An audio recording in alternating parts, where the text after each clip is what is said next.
He's waving at us. Hi, how you doing? Happy New Year. Okay, so we are over here on Causewell Road on CSX. It's cold, so if I stutter a bit or shake a bit, I am sorry, but it is New Year's Eve and it is chilly out here.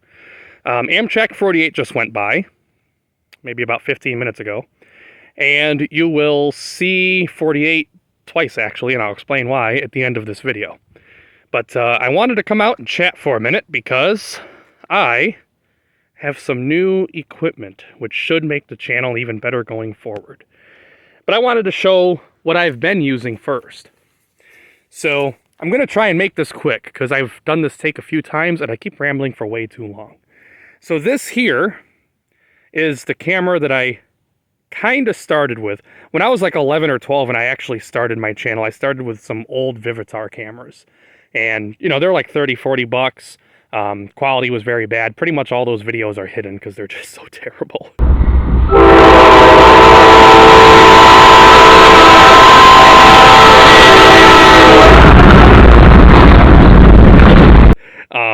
But you're not going to give an 11-year-old a really good camera. So this was my first really decent camera. It's a Nikon Coolpix P520.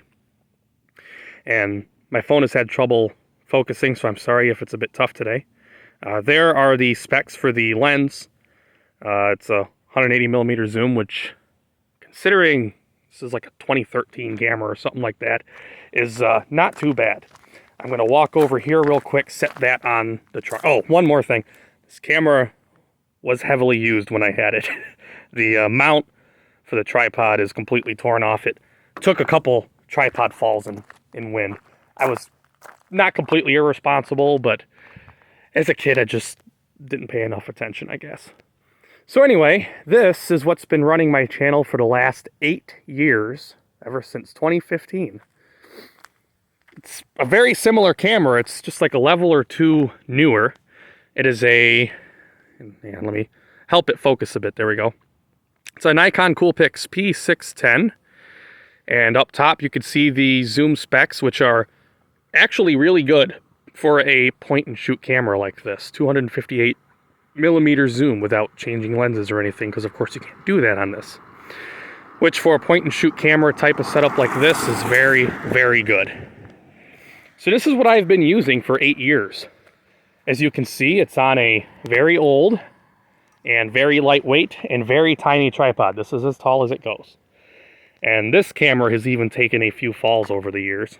If I get it to focus on it, you can see a, yeah, come on, focus on it. Here we go. Come on.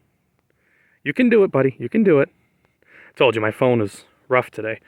Well, anyway, you can see marks there in the on the lens where it took a fall at one point, and some splitting kind of here. Yeah, you'll focus on that, but not on the lens, where it took a fall. And the tripod mount still works on this, but it's only held in with one screw instead of the usual 4. So this is getting there. I mean, it's 8 years old now. The autofocus and the stabilization are, you know, they're wearing out. You've probably noticed it in some recent videos. It'll kind of jump around a little bit. And also, once in a while, not very often, but once in a while it drops a frame, which is noticeable when that happens. So it was time to upgrade myself. I think I am overdue for something new. So what did I get? Another Nikon, because I've grown to really like Nikons and I know how they work. So I wanted to find a Nikon that would be suitable if as long as I could stay with Nikon, and did find one, which I did. Spent several weeks looking up different cameras and watching videos with, you know, test footage from different cameras, and decided on the Nikon Z50. It's a mirrorless camera, and this one comes with a kit, which is what I got, which comes with 2 lenses. If I can get it to focus on the lens, there we go.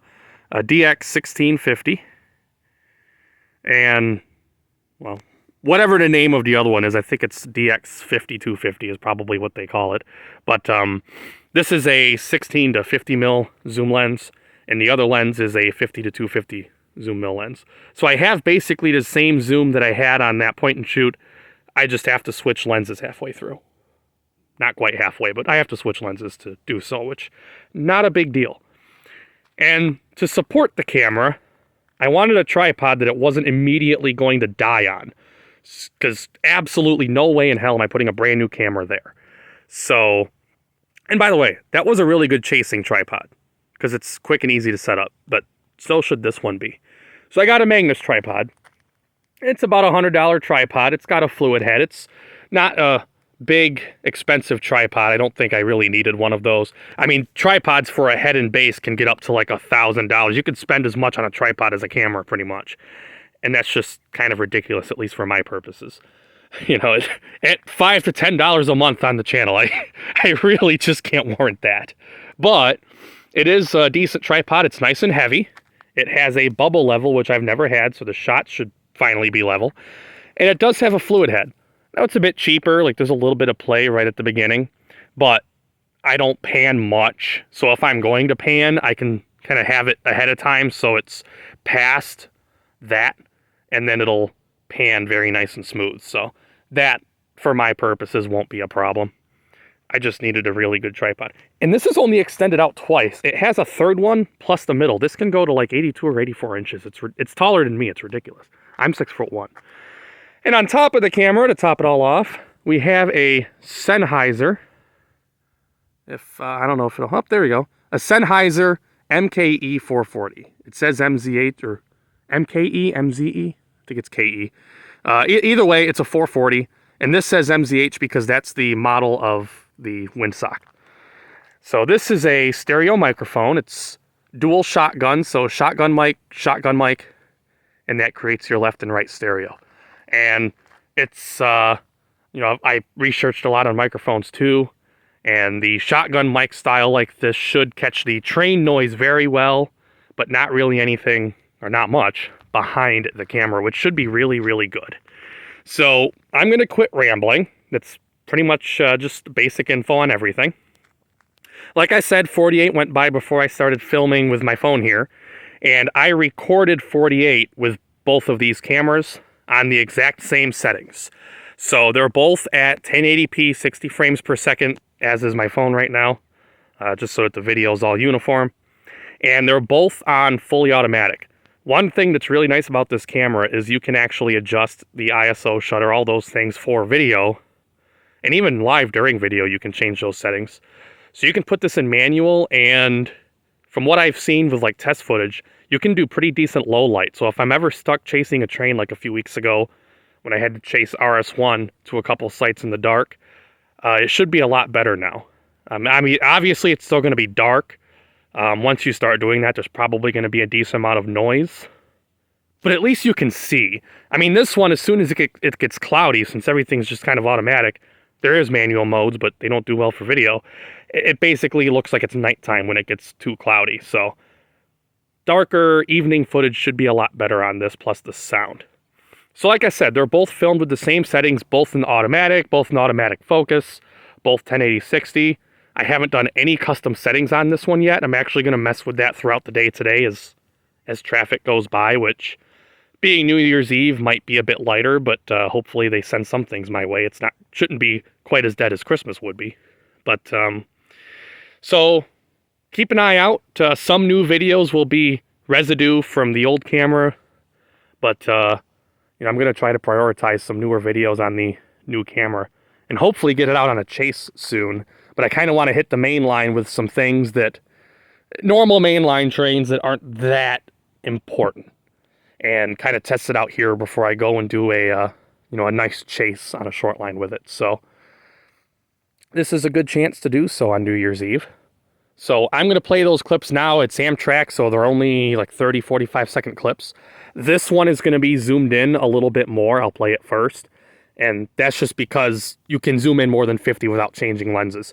I got here like 2 minutes before Amtrak, so I had to set all of this up in like 2-3 minutes.